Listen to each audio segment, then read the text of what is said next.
नमः ॐ विष्णुपादाय कृष्णप्रेष्ठाय भूतले श्रीमदे भक्तिवेदान्त स्वामिन् इति नामिने। नमस्ते सारस्वते देवे गौरवाणी प्रचारिणे निर्विशेषशून्यवादी पाश्चात्यदेशतारिणे। जय श्रीकृष्ण चैतन्य प्रभु नित्यानन्द श्री अद्वैत गदाधर श्रीवासादि गौरभक्तवृन्द। हरे कृष्ण कृष्ण कृष्ण हरे हरे, हरे राम राम राम हरे हरे। हरे कृष्ण कृष्ण कृष्ण हरे हरे, हरे राम राम राम हरे हरे। हरे कृष्ण कृष्ण कृष्ण हरे हरे, हरे राम राम हरे हरे. പരമദിവ്യോത്തമ പുരുഷനായ ശ്രീകൃഷ്ണ ഭഗവാന്റെ കഥകളാണ് ശ്രീകൃഷ്ണ എന്ന പുസ്തകത്തിലൂടെ പറയുന്നത്. ഓം നമോ ഭഗവതേ വാസുദേവായ, ഓം നമോ ഭഗവതേ വാസുദേവായ, ഓം നമോ ഭഗവതേ വാസുദേവായ.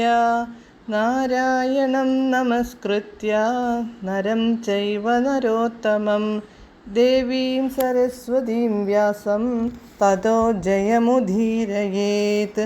നഷ്ടപ്രായേഷു ഭദ്രേഷു നിത്യം ഭാഗവത സേവയാ ഭഗവത്യുത്തമശ്ലോകേ ഭക്തിർഭവതി നഷ്ടികീ.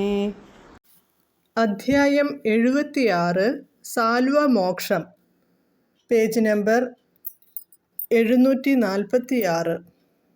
ശ്രീകൃഷ്ണൻ ഇങ്ങനെ വിചാരിച്ചു നിൽക്കുമ്പോൾ പിതാവായ വസുദേവനെ പോലെയുള്ള ഒരാളെ ബന്ധിതനാക്കി സാൽവൻ അദ്ദേഹത്തിൻ്റെ മുന്നിൽ കൊണ്ടുവന്നു.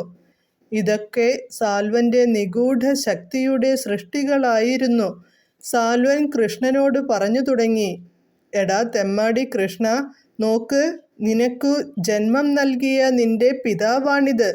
അയാളുടെ കാരുണ്യം കൊണ്ടാണു നീ ഇന്നും ജീവിക്കുന്നത്. നിന്റെ അച്ഛനെ ഞാൻ എങ്ങനെയാണു കൊല്ലുന്നതെന്നു നോക്കിക്കോ. നിനക്കു വല്ല ശക്തിയുമുണ്ടെങ്കിൽ അയാളെ രക്ഷിക്കേ. ഗുപ്തവിദ്യക്കാരനായ കൺകെട്ടുകാരൻ സാൽവൻ ഭഗവാൻ കൃഷ്ണന്റെ മുമ്പിൽ വച്ച് ഇങ്ങനെ പറഞ്ഞുകൊണ്ട് കപട വസുദേവന്റെ ശിരസ്സു ഛേദിച്ചു കളഞ്ഞു. ഒരു സങ്കോചവും കൂടാതെ മൃതശരീരവുമായി അയാൾ വിമാനത്തിൽ കയറി. ഭഗവാൻ കൃഷ്ണൻ ആത്മാരാമനായ പരമപുരുഷനാണ്. എങ്കിലും മനുഷ്യജീവിയുടെ ഭാഗം അഭിനയിക്കുന്ന അദ്ദേഹം ഒരു നിമിഷ നേരത്തേക്ക് പിതാവു നഷ്ടപ്പെട്ടവനെ പോലെ അത്യന്തം ദുഃഖിതനായി തീർന്നു. എന്നാൽ ഈ ബന്ധനവും വധവും എല്ലാം മയാസുരനിൽ നിന്നു സാൽവൻ അഭ്യസിച്ചിരുന്നു.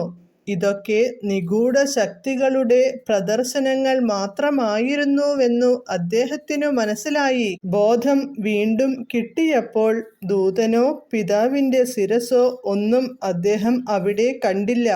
ആകാശത്തിൽ കാണപ്പെട്ട വിമാനത്തിൽ സാൽവൻ സ്ഥലം വിട്ടിരിക്കുന്നതു മാത്രമാണ് കണ്ടത്. അപ്പോൾ സാൽവനെ വധിക്കുന്നതിനെക്കുറിച്ച് അദ്ദേഹം ചിന്തിച്ചു തുടങ്ങി. കൃഷ്ണന്റെ പ്രതികരണം പ്രാമാണികരുടെയും പുണ്യാത്മാക്കളുടെയും ഇടയിൽ വലിയൊരു തർക്ക വിഷയമാണ്. സർവശക്തികളുടെയും ജ്ഞാനത്തിൻ്റെയും സുഖങ്ങളുടെയും സംഭരണിയായ പരമപുരുഷൻ കൃഷ്ണന് ഇത്തരത്തിൽ അന്ധാളിപ്പുണ്ടാകുമോ? ബദ്ധാത്മാക്കളുടെ സ്വഭാവ വിശേഷണങ്ങളാണ് ഇവയെല്ലാം. എന്നാൽ ജ്ഞാനമയനും ശക്തനും ഐശ്വര്യവാനും പരമാത്മാവുമായ വ്യക്തിയെ ഇതൊക്കെ എങ്ങനെ ബാധിക്കും? വാസ്തവത്തിൽ സാൽവന്റെ കൺകെട്ട് വിദ്യയിൽ വഴിതെറ്റിപ്പോകുക എന്നത് ഭഗവാൻ കൃഷ്ണനെ സംബന്ധിച്ചിടത്തോളം അസംഭവ്യമാണ്. മനുഷ്യജീവിയുടെ ഭാവത്തിൽ അദ്ദേഹം ലീലയാടുകയായിരുന്നു.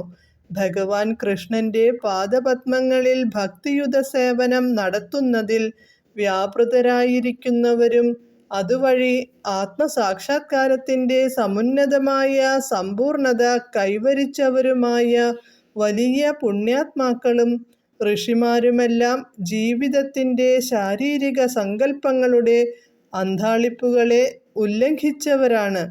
ഇത്തരം പുണ്യാത്മാക്കളുടെ ആത്യന്തിക ലക്ഷ്യമാണ് ഭഗവാൻ കൃഷ്ണൻ.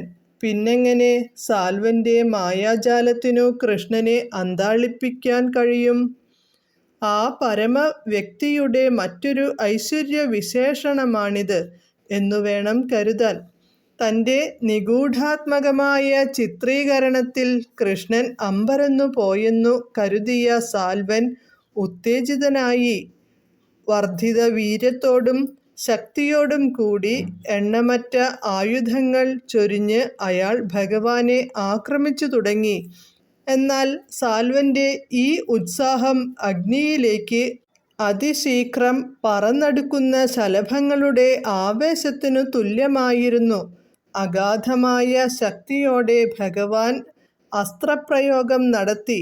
ഭഗവാൻ കൃഷ്ണൻ മുറിവേൽപ്പിച്ച അവൻ്റെ പടച്ചട്ട, വില്ല്, രത്നഖചിതമായ കിരീടം എല്ലാം തകർന്നു തരിപ്പണമായി. കൃഷ്ണന്റെ അതിശക്തമായ ഗദാഘാതമേറ്റ് സാൽവന്റെ അത്ഭുതകരമായ വിമാനം തവിടുപൊടിയായി സമുദ്രത്തിൽ വീണു. സാൽവൻ അത്യന്തം ശ്രദ്ധയുള്ളവനായിരുന്നു. അതിനാൽ വിമാനത്തോടൊപ്പം തകർന്നു വീഴുന്നതിനു പകരം അയാൾ കരയിലേക്കു ചാടി. വീണ്ടും അവൻ ഭഗവാൻ കൃഷ്ണന്റെ നേരെ കുതിച്ചു. ഗദയുമായി മിന്നൽ പോലെ കൃഷ്ണനെ ആക്രമിക്കാൻ സാൽവൻ കുതിക്കുന്നതു കണ്ടപ്പോൾ ഭഗവാൻ കൃഷ്ണൻ അവൻ്റെ കൈ മുറിച്ചു. ഗദയോടൊപ്പം അതു ഭൂമിയിൽ വീണു. അവസാനം അവനെ വധിക്കാൻ തീരുമാനിച്ചു. പ്രപഞ്ചാവസാനത്തിൽ ജ്വലിക്കുന്ന സൂര്യനെപ്പോലുള്ള അത്ഭുതകരമായ ചക്രായുധം കയ്യിലെടുത്ത് സാൽവനെ വധിക്കാൻ ചക്രായുധവുമായി കൃഷ്ണൻ എഴുന്നേറ്റു നിന്നപ്പോൾ അദ്ദേഹം പർവ്വതമുകളിൽ ഉദിച്ചുയരുന്ന ചെങ്കതിരോനെപ്പോലെ കാണപ്പെട്ടു. ഭഗവാൻ കൃഷ്ണൻ അവൻ്റെ ശിരസ്സു ഛേദിച്ചു.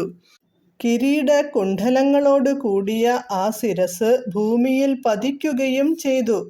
ഇപ്രകാരം സ്വർലോകാധിപതിയായ ഇന്ദ്രൻ വൃത്രാസുരനെ വധിച്ചതുപോലെ സാൽവനും വധിക്കപ്പെട്ടു. സാൽവൻ വധിക്കപ്പെട്ടപ്പോൾ അവൻ്റെ ഭടന്മാരും അനുഗാമികളും അയ്യയ്യോ എന്നു വിലപിച്ചു തുടങ്ങി. സാൽവന്റെ ആളുകൾ കരയുമ്പോൾ ദേവഗണങ്ങൾ ആകാശത്തുനിന്നു കൃഷ്ണന്റെ മേൽ പുഷ്പവൃഷ്ടി ചെയ്തു. ചെണ്ട കൊട്ടിയും കുഴൽ വിളിച്ചും അദ്ദേഹത്തിൻ്റെ വിജയം പ്രഖ്യാപിച്ചു. ഇതേ സമയത്തു തന്നെ ശിശുപാലന്റെ മരണത്തിനു പകരം വീട്ടുന്നതിനു ദന്തവക്ത്രൻ തുടങ്ങിയ അയാളുടെ മറ്റു സുഹൃത്തുക്കൾ കൃഷ്ണനോടേറ്റുമുട്ടാൻ രംഗത്തെത്തി.